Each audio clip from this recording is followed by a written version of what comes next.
В зоне подтопления этой весной могут оказаться 94 населенных пункта. Это более 8 тысяч человек, 71 автомобильная дорога и 8 мостов.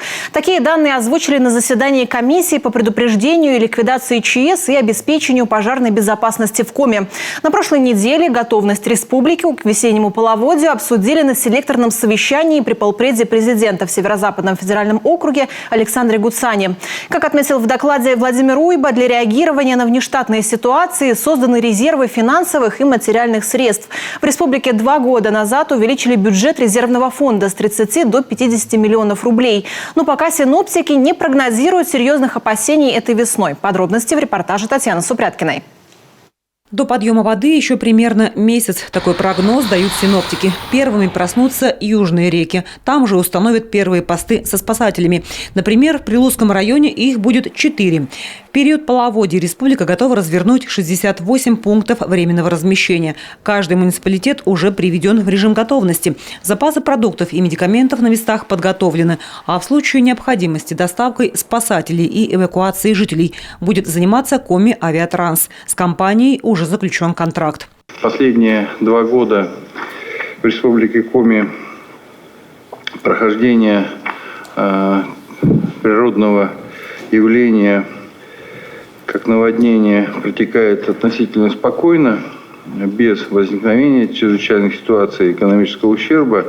Тем не менее, органы управления Коми республиканской подсистемы должны выполнять все запланированные подготовительные мероприятия и далее проводить постоянный мониторинг складывающейся паводковой обстановки. В случае необходимости информировать правительство и меня и принимать соответствующие меры реагирования. На этой карте отмечены все опасные участки. Больше всего их на реке Печора. Причем Хлопот добавляет и ее притоки. Самый проблемный участок вот здесь в районе Усинска по Печоре. Сама по себе Печора особо не дает. То есть там прохождение вод нормальное. Но когда Печора идет отсюда и начинает еще Уса давать, и, соответственно, свою воду, вот тогда уже ниже по течению, здесь вот Захарвани и ниже сюда, здесь уже у нас проблемы с подтоплением возникают. Из-за того, что 2 реки, причем Уса очень хорошо дает. Еще один опасный участок Печоры уже в Устилимском районе от Среднего Бугаева до Леждуга. 6 лет назад именно здесь производились взрывные работы. После этого к помощи взрывотехников не обращались, не было необходимости. Возможно, обойдется и на этот раз, но республика подстраховалась, обратилась за помощью командующему Северным флотом. Письмо в адрес команды Северного флота вами подписано и направлено 3 марта. С сотрудниками, с непосредственными исполнителями взаимодействия организовано.